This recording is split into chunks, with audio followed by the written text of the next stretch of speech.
रायपुर से मिल रही है। छत्तीसगढ़ विधानसभा के मानसून सत्र का आगाज हो गया है। पहले दिन दिवंगतों को श्रद्धांजलि दी गई। सदन की कार्यवाही कल तक के लिए स्थगित हो गई है। सत्र में 5 विधेयक लेकर आएंगे। वित्त मंत्री ओपी चौधरी ने कहा है, राजस्व निरीक्षक परीक्षा में गड़बड़ियों को लेकर पक्ष और विपक्ष के बीच में हंगामा देखने को मिला। मामले की जांच ईओडब्ल्यू और एसीबी को सौंप दी गई है।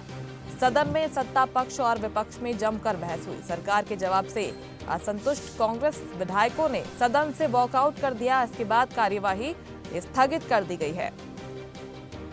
तो राजस्व निरीक्षक परीक्षा में गड़बड़ी का मामला जब सदन में उठा तो सत्ता पक्ष और विपक्ष के बीच में जोरदार बहस देखने को मिली। इसी को लेकर हंगामा हुआ। मॉनसून सत्र का आगाज हंगामेदार रहा है। सबसे पहले दिवंगतों को श्रद्धांजलि देकर कार्यवाही की शुरुआत हुई। अब सदन की कार्यवाही कल तक के लिए स्थगित की गई है। हालांकि सत्र में इस बार 5 विधेयक आने हैं।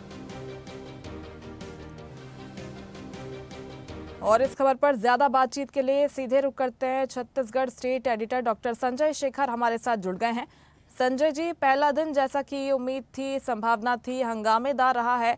विभागीय परीक्षा को लेकर, गड़बड़ी को लेकर यहाँ पर मुद्दा उठा और बहसबाजी की तस्वीर हमने देखी है। कौन से ऐसे 5 विधेयक हैं जो इस बार सदन में लाने हैं, क्योंकि कल तक के लिए तो कार्यवाही स्थगित हो गई है। अब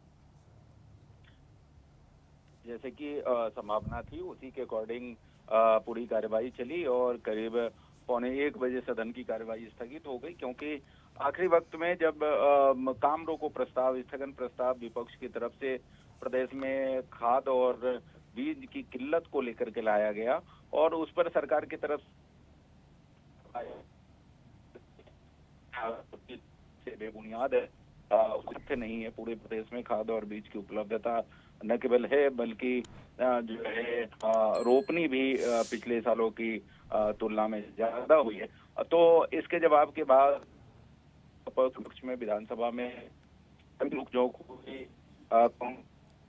जो है सरकार के जो कृषि मंत्री रामविचार नेताम हैं उनके जवाब से असंतुष्ट होकर के सदन के गर्भगृह में घुस गए और सदन में गर्भगृह में घुसने के बाद जो है कांग्रेस विधायक जो 23 उस समय उपलब्ध थे, जिसमें पूर्व मुख्यमंत्री थे, नेता प्रतिपक्ष समेत 23 कांग्रेस के विधायक कार्यवाही से स्वमेव निलंबित हो गए।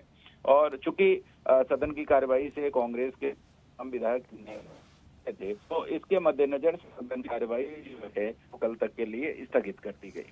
जी बिल्कुल संजय जी, और इसके अलावा भी हम देखें तो विपक्ष की ओर से खाद बीज की कमी का मुद्दा उठाया जा रहा है। पूर्व मुख्यमंत्री भूपेश बघेल लगातार इस मुद्दे को उठा रहे हैं। इसको लेकर भी बहसबाजी, हंगामा हुआ है। क्या लगता है, कामकाज हो पाएगा इस बार सदन में?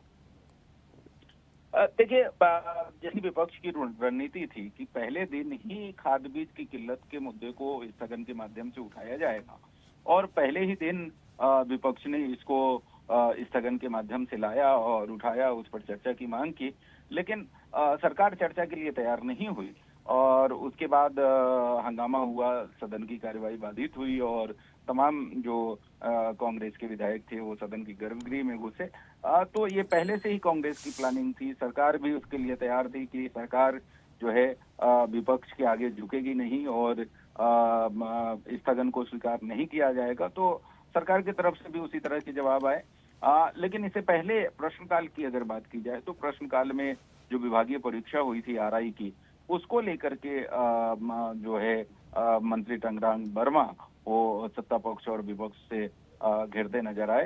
तो कार्रवाई आज की अगर कार्यसूची के अकॉर्डिंग देखें तो कार्यसूची की सारी कार्रवाइयां पूरी हो गई है। कल मुझे लगता है कि विपक्ष कानून और व्यवस्था को लेकर के सत्ता पक्ष को घेरने के लिए फिर से स्थगन लाएगा और कल फिर से सदन हंगामेदार रहने की उम्मीद जताई जा सकती है। जी बिल्कुल, कल के दिन का भी इंतजार है, क्योंकि कई महत्वपूर्ण विधेयक हैं जो कि इस बार के सदन में पेश होने हैं, जिन पर भी सबकी नजरें रहेंगी। फिलहाल विपक्ष लगातार इन तमाम मुद्दों को लेकर हंगामा कर रहा है। हालांकि राजस्व मंत्री की तरफ से भी स्पष्ट किया गया है कि जो भी दोषी होगा उसे बख्शा नहीं जाएगा। फिलहाल बहुत शुक्रिया आपका डॉक्टर संजय, तमाम जानकारी के लिए। ताजा खबरों के लिए लाइक, फॉलो और YouTube पर सब्सक्राइब कर बेल आइकन दबाएं। साथ ही ताजा अपडेट्स के लिए स्वदेशलाइव.com पर विजिट करें।